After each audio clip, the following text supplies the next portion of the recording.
आज हम लोग रिवाइज करेंगे ऑप्टिकल इंस्ट्रूमेंट। इसमें एक टॉपिक पढ़ाया था, याद होगा, विजुअल एंगल। याद है? क्यों Shreya? Yes, sir. Visual angle को अल्फा या बीटा से लिखते हैं Yes, sir. और इसकी Angle definition. subtended by any object at any point. Yes, वहाँ पर उस पॉइंट पर आई भी रख सकती है, कोई भी ऑब्जेक्ट है हम्म और इस जितने पॉइंट, पास आएंगे उतना बड़ा एंगल बनेगा। हाँ, इस पॉइंट पी पर कितना एंगल बन रहा है इस ऑब्जेक्ट के द्वारा, उसी एंगल को विजुअल एंगल कहते हैं। ठीक है, जितना एंगल, जितना ऑब्जेक्ट को पास लेके आएंगे, तो ये ऑब्जेक्ट है, और जितना पास लेके आएंगे विजुअल एंगल उतना ही बड़ा बनता है। क्यों बेटा? यही बताया गया था ना? बोलिए। Alpha dash is more than Yes, beta, sir. तो closer is the object, more will the visual angle. ठीक। Yes, sir. एक टॉपिक पढ़ाया गया था इसमें,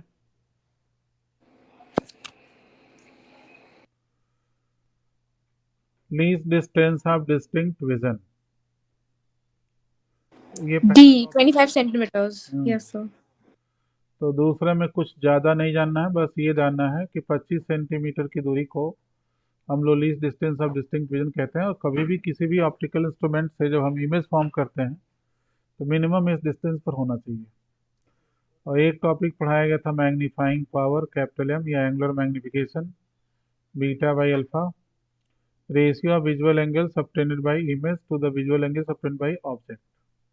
याद है? तो इसमें एम क्या था? Angular magnification.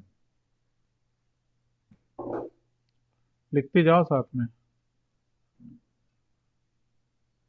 सुन रहे बेटा? एंगुलर मैग्निफिकेशन हाँ सर। और magnifying power. Magnifying power. Beta sir क्या छोटा था? कर लीजिए। बीटा था visual angle subtended by image.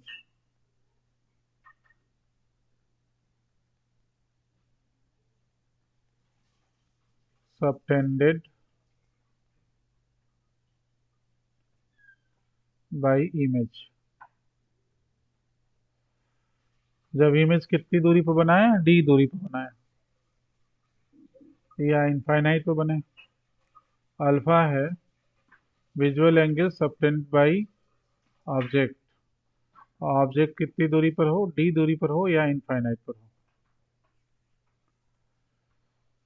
तो ये मैग्नीफाइंग पावर यूनिटलेस होता है। इसके बाद एक टॉपिक पढ़ाया गया था, सिंपल माइक्रोस्कोप। याद है? बोलो बेटा। Yes sir. सिंपल माइक्रोस्कोप, उसमें एक सिंगल कॉन्वेक्स लेंस को ही हम लोग सिंपल माइक्रोस्कोप कहते हैं। इसके सामने थोड़ी दूरी पर ऑब्जेक्ट रखा था, फिर इधर ही वर्चुअल मैग्निफाइड इमेज बना था। याद है? हाँ तो सर। बेटा, ऑब्जेक्ट के डिस्टेंस को यू लिखते थे, इमेज के डिस्टेंस को डी, या एक समय इनफाइनाइट बनता था। तो इसमें मैग्नीफाइंग पावर का फॉर्मूला आया था एम इक्वल टू, अब रे डायग्राम नहीं बना रहा है रीजन में, जनरल फार्मूला आया था डी बाई यू। और जब इमेज डी दूरी पर बनता है उस समय फार्मूला आया था 1 + d/f। ठीक, जब इमेज कहाँ बने? एट डी पर। और जब इनफाइनाइट पर बनता है तो एम इक्वल टू था d/f। याद है? जब इमेज कहाँ बने? हाँ एट सर। इंफिनिटी पर। ठीक है, तो ये तीन फार्मूले हैं। एक जनरल फार्मूला, ये इमेज जब डी पर बनता है, और इमेज जब इनफाइनाइट पर बनता है। याद आया? Yes sir. फिर हम लोगों ने पढ़ा था कंपाउंड माइक्रोस्कोप। तो एज अ फिफ्थ टॉपिक हम लोगों ने इसमें पढ़ा था कंपाउंड माइक्रोस्कोप।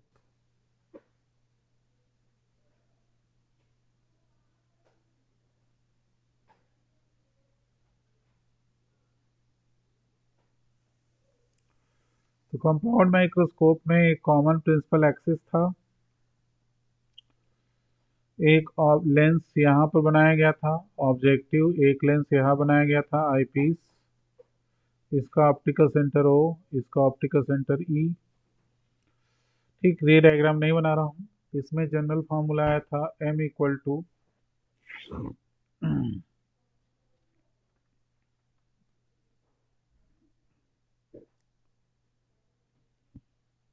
में m equal to minus V O by U O in the bracket D by U E, ये जनरल फार्मूला था। और m का एक फार्मूला आया था minus V O by U O in the bracket 1 plus D by F E. आवाज़ आ रही है? Yes, sir. ये फार्मूला पढ़ाया गया था जब इमेज कहाँ बनता है, फाइनल इमेज एट डी। तो यहाँ लिख दे रहा हूँ एट डी शॉर्ट में। और जब इस समय लेंथ कितना था, इस समय लेंथ होता है इसका, इस कंडीशन में लेंथ की वैल्यू होती है V O plus U E. और एक बार m का फॉर्मूला था minus V O by U O in the bracket D by F E. जब इमेज बनता है फाइनल इमेज एट इंफिनिटी, और उस समय लेंथ की वैल्यू होती है बेटा V O plus F E. तो लिख पाई जितना मैंने अभी तक लिख पाया? Sir, एक मिनट.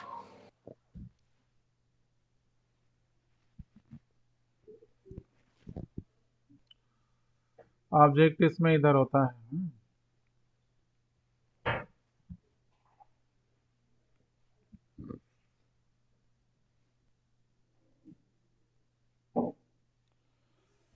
अगर एक चीज़ और देख लो, इसका लीनियर मैग्निफिकेशन अगर एम ई प्रोड्यूस करे, ये लीनियर मैग्निफिकेशन, सॉरी उल्टा लिख दिया, अगर ये लीनियर मैग्निफिकेशन प्रोड्यूस करे एम ओ और ये प्रोड्यूस करे लीनियर एम ई, तो कैपिटल एम इक्वल टू होता है M O into M E. तो इसको भी लिख लो, कैपिटल एम वही है जो एंगुलर मैग्निफिकेशन था, एम ओ है linear magnification produced by objective, linear magnification produced by objective. लिख पा रही हो? Yes, sir. और एम ई है linear magnification produced by eyepiece, produced by I piece.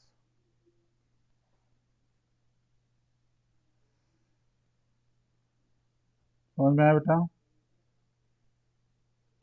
Yes, sir. Sir, ऊपर जो आपने m का फॉर्मूला लिखा है, ये इसमें आपने d अपॉन यू ई लिखा है ना? हाँ हाँ, और नीचे minus V O by F U O 1 plus D by F E. f लिखा है. Okay sir.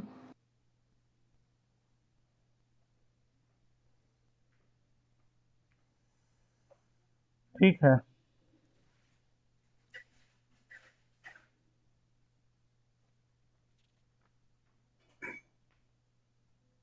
तो नीचे कर दीजिए, एक मिनट. ठीक।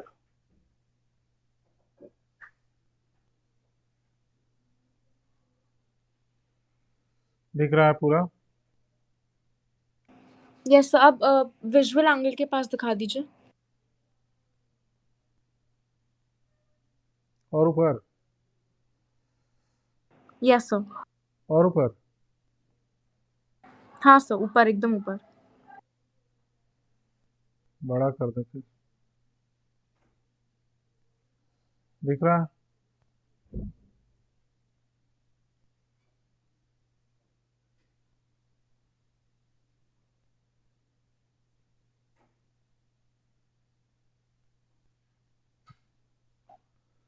दिख रहा है? हाँ सर. लिख लिया पूरा? Next topic, astronomical telescope. कितने पॉइंट तक पहुंच गए थे हम लोग? नंबर ऑफ पॉइंट्स कितने हो गए थे? 5। तो नेक्स्ट टॉपिक एस्ट्रोनॉमिकल टेलीस्कोप लिखना। 6 एस्ट्रोनॉमिकल टेलीस्कोप,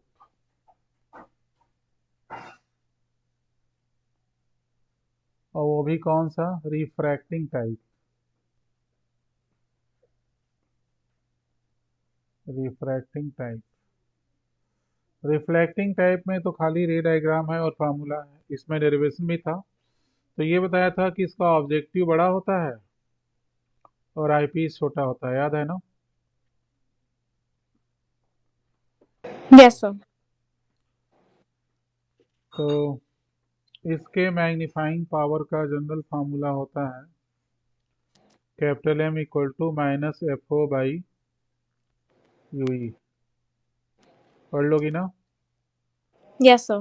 और एक फार्मूला होता है जो जब इमेज डी डिस्टेंस पर बनता है, minus F O by F E in the bracket 1 plus F E by D. ये कब, जब एट डी, बोलो बेटा। Yes, sir.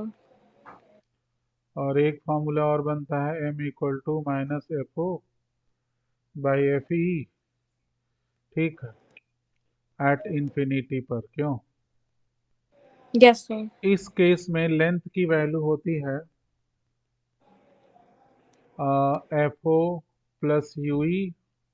इस केस में लेंथ की वैल्यू होती है F O plus F E, ठीक है। तो लेंथ का फार्मूला भी याद रखना है, ठीक है। Yes, sir. तो यहाँ पर फार्मूलों की संख्या कितनी है, 5 और 6 11, 3 14। चैप्टर में टोटल 16-17 फार्मूले हैं, ठीक है। लास्ट टॉपिक पर आते हैं। लास्ट टॉपिक क्या था, रिफ्लेक्टिंग टेलीस्कोप। क्यों बेटा? Yes, sir. तो मैं आज कोई भी रे डायग्राम नहीं बनाऊँ, केवल फार्मूला, तो क्योंकि पढ़ाते समय तो सारा बनाया ही था। आज हमने केवल फार्मूले बताए, रिफ्लेक्टिंग टेलीस्कोप, ठीक। और इसमें फार्मूला होता है M equal to minus F O by F E. Yes, F O sir. Focal length of objective, F E is the focal length of eyepiece, ठीक है। Yes, sir. So this is all about this chapter, optical instrument, या हम इसको ये बोल सकते हैं microscope and telescope, ठीक है बेटा। Yes, sir. ठीक, अब 1 से लेके 15 तक न्यूमेरिकल एक बार में बैठ के करने हैं, ठीक है। आज ही कर लोगी? आज सर एकदम हो जाएगा सर आज। 15 न्यूमेरिकल हो जाएंगे ना? बिल्कुल एकदम सर। ठीक है।